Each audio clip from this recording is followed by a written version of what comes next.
Bonjour, bienvenue au premier épisode de Daddy Rihanna. Bonjour Daddy. Bonjour. Comment vas-tu aujourd'hui?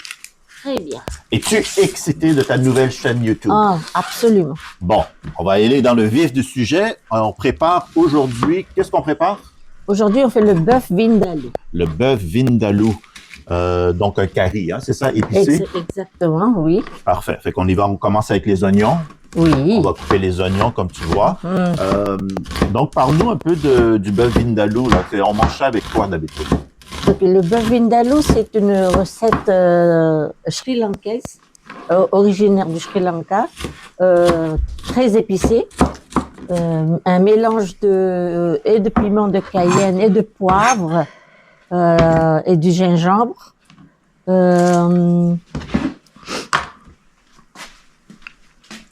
C'est ça. On va voir les épices que tu vas mettre. Oui, c'est ça, exact. Là, tu as fini de couper des oignons. Tu as fait 2 oignons, hein, c'est ça? C'est ça, oui. 2 oignons. Puis là, ça va faire une recette pour combien de personnes? Là? C'était environ 1 kilo de viande. 1 kilo de viande avec 2 oignons. OK. Et puis, voilà. Et là, on met quoi? C'est de l'huile? C'est de l'huile, oui. Je pourrais peut-être parler un peu de la viande qui a été marinée précédemment. Oui, on va la voir tout à l'heure, la viande. D'accord. Ça, c'est donc, on met les oignons. Oui. Et puis, vas-y, parle-nous de la viande. Donc, la viande coupée en cubes, je l'ai marinée. Toute viande, je marine tout le temps avant de procéder. Et des fois, c'est comme 24 heures, sinon 36 heures. Plus la viande est marinée longtemps, plus le goût est formidable. Donc, c'est une habitude et c'est ça que je fais dès que la viande vient à la maison. Pareil et tout, je la marine tout de suite. Très bien. Là, tu vois, on fait revenir les oignons. Oui. Quelques minutes. Là, tu vas, voilà, c'est ça. Tu vas aller chercher la viande que tu as marinée. Oui, exact. Celle-là, tu l'as marinée combien de temps d'avance? Ça, c'est 24 heures. Donc, c'est des cubes de bœuf que tu as coupés. Oui. Et puis, qu'est-ce que tu as mis comme épices dans la viande? L'épice, majoritairement, c'est les épices de vindaloo que j'ai composées moi-même. Oui. Avec les épices que je grille et moule moi-même. Et donc, c'est ça, j'ai mariné avec ça, avec de l'ail, du gingembre et un peu d'huile. Super. Donc, ça, c'est la viande. Là, avec les oignons, on a fait revenir. Là, tu rajoutes quoi? Qu'est-ce que tu rajoutes? Je rajoute des piments séchés qui sont assez forts aussi. Ils vont venir relever le mélange que je vais faire au prix du cap. Parfait. Et puis, ces piments-là, ils viennent de où? Ces piments-là, on les trouve originaires, je pourrais... généralement, c'est de l'Inde. De l'Inde. Oui, et puis, c'est très pimenté?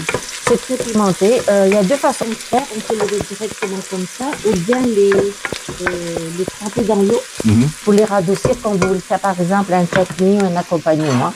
Parce que là, il va ramollir avec la cuisson. Parfait. Et là, qu'est-ce que tu rajoutes? J'ai mis de l'ail. De l'ail. Donc, de l'ail en purée que tu as fait déjà en purée. Déjà en purée, oui, c'est ça. Et puis, il y a du gingembre aussi qui est mélangé avec. Donc, c'est ail et gingembre. Oui. Il faut noter que dans la cuisine indienne, ces 2 condiments-là, c'est inséparable. Ça prend ça pour rendre le produit goûteux. L'ail et le gingembre. Exact. Parfait. Avec les oignons toujours. Toujours des oignons.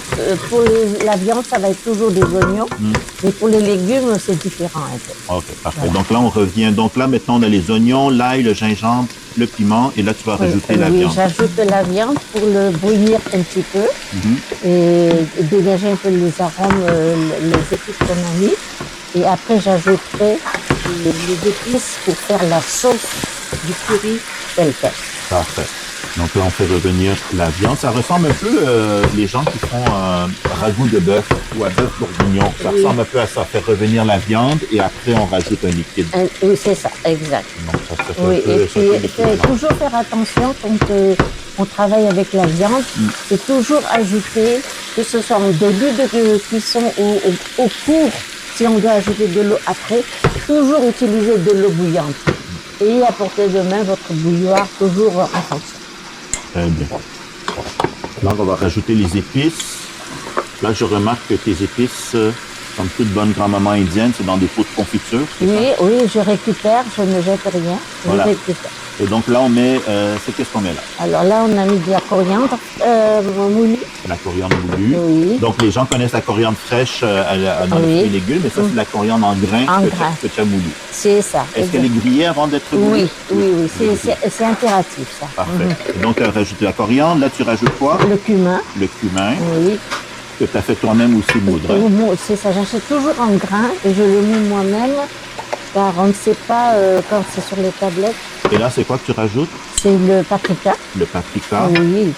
Donc, on a mis coriandre, cumin, paprika. Et là, Et le curcuma. le curcuma. Ça, c'est l'épice jaune. Oui. Alors, le curry, ce sont les 4 épices inséparables. Très bien. Après, c'est le dosage. Là, Oui. je vois que tu mesures toujours très précisément, Oui, à la manière de grand-maman. Hein, c'est ça. Oui. Je sais que ça correspond à quoi. Bon, très bien. Donc, il faut suivre un peu. Donc, c'est avec l'expérience que tu sais à peu près combien de chaque épice il faut mettre. Là, Oui. qu'est-ce que tu rajoutes maintenant? Ça, c'est la tomate écrasée. Mhm. On peut utiliser, généralement, on peut utiliser la tomate fraîche. Mais la tomate fraîche, à cette saison-là, n'est pas mûre et ça débalance la recette. Je préfère prendre ça à l'année longue pour être sûr que le produit est toujours pareil. Bon, parfait. Donc, pour ceux qui nous écoutent dans les 4 coins du monde, nous, on est au Québec, au Canada, donc on est en hiver en ce moment. Donc, les tomates fraîches, ce n'est pas disponible. Donc, en Si, conserve. mais c'est pas mûr. C'est pas mûr. C'est pas mûr, Ça, donc là, on laisse, avec la tomate, on laisse revenir un peu, Oui. on laisse mijoter. Et Tout, là, ça, tout ça, au total, ça va prendre combien de temps? le mélange, Ouais, le mélange, ça prend pas longtemps. Ça prend maximum 20 minutes. parfait. Là, tu rajoutes de l'eau pour aller Oui, chercher oui. le restant de la marinade de la viande. Oui, c'est ça. Vous avez remarqué, j'ai pris le même contenant où la viande a mariné. Parce que c'est une habitude ancestrale, je pense, qu'on ne laisse passer rien.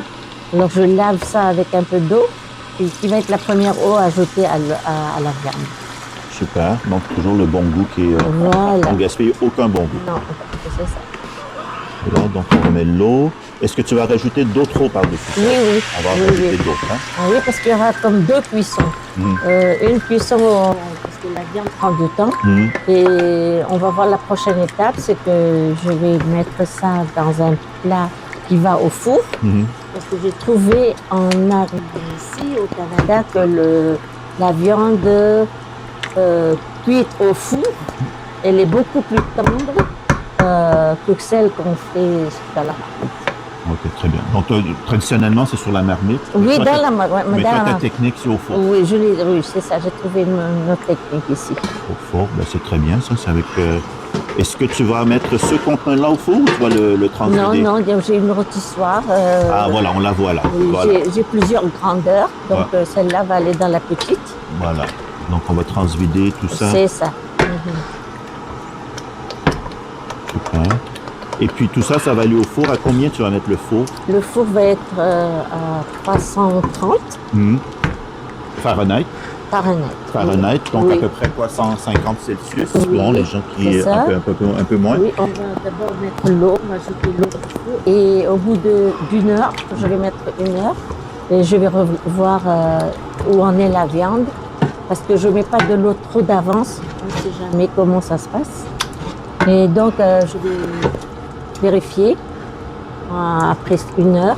Si je dois ajouter un nom, on verra. Parfait.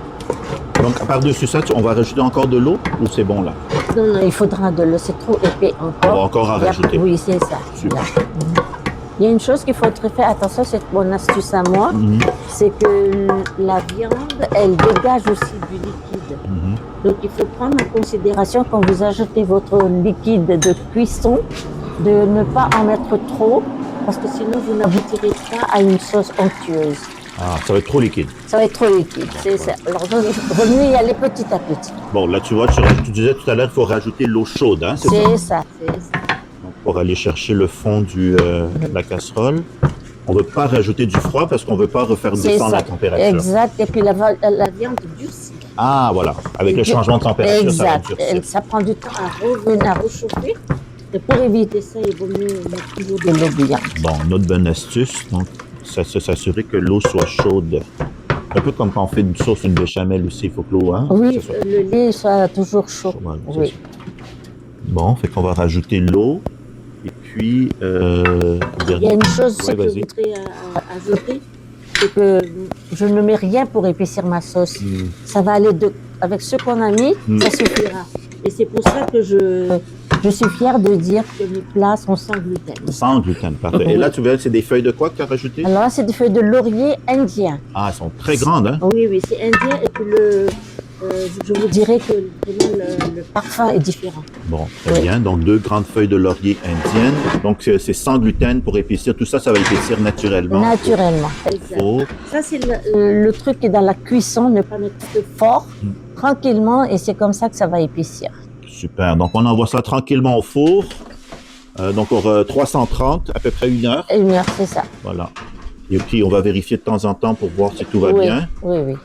Et voilà. Donc, au bout d'1 heure, ça donne ça. C'est que, on va aller chercher de quoi ça ressemble. Est-ce que tu as vérifié entre-temps? Entre-temps, j'ai vérifié. Est-ce que tu as rajouté de J'ai l'eau? rajouté. J'ai vu que C'est un j'ai peu- rajouté du temps, Du mais temps. pas de liquide. Ah, voilà. Non, pas de liquide. Et le temps, tu l'as rajouté pourquoi? Parce que la viande n'était pas assez Elle temps. était passée, oui. Ah, Parce ok, que super. moi, j'ai comme une spécialité, c'est que ma viande, les gens la trouvent très, très tendre et ils sont très heureux avec ça. Super. Donc, donc le gros, là, on va voir.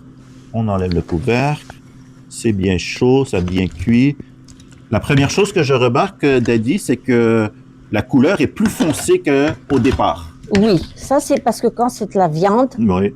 au fur et à mesure de la cuisson, ça brunit. Hmm. Ça vient de la viande. C'est pas pareil pour les légumes. OK. Mais quand on fait... Et puis, faut pas oublier que dans le mélange que j'ai fait, le mélange vindaloo, j'ai mis un peu de garam masala. Mhm. Donc la cannelle, le clou de girofle et la cardamome, les 3 mélangés vous donnent une couleur foncée à la cuisson.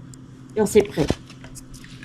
Super. On remarque que c'est très onctueux, hein? C'est ça que tu disais, ça épaissit naturellement. Exact. Et puis, donc une couleur plus foncée. On met ça sur du riz. Puis en principe, là, tu as des morceaux de bœuf qui sont tendres, hein? C'est ça l'idée. C'est pour ça que tu mets ça au four. C'est ça. Et puis là, le petit chili, hein, on l'oublie pour signifier que c'est piquant. C'est piquant, exact. Voilà, regardez comment ça met de l'eau à la bouche, là, c'est super onctueux. Très chaud. On va tester la viande. Ah oui, c'est très onctueux. Une petite bouchée pour Daddy. Après une grosse bouchée. Et voilà, bonjour Daddy. Wow. Merci Daddy, à la prochaine. À la prochaine, Déclare.